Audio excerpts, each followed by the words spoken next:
开电源。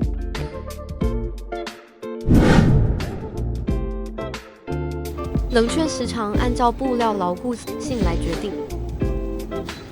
焊接时长我们需要按照布料的长度来决定。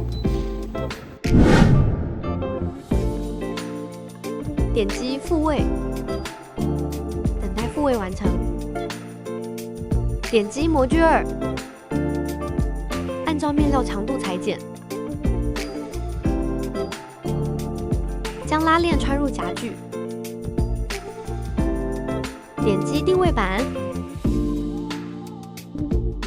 将面料对齐定位板，用压板压住布料。点击焊接，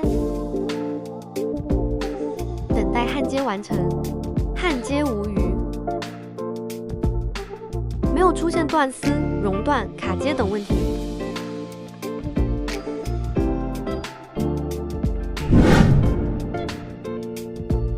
点击模具1，将梯形条穿入模具，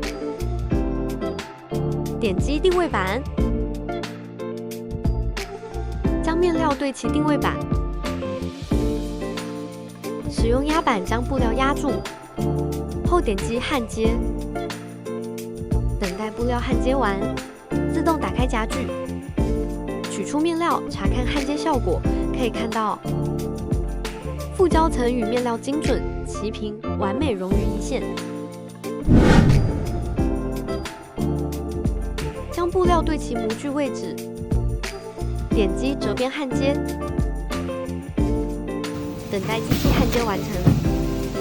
将布料取出，检查焊接效果，可以看到胶面齐平，浑然天成。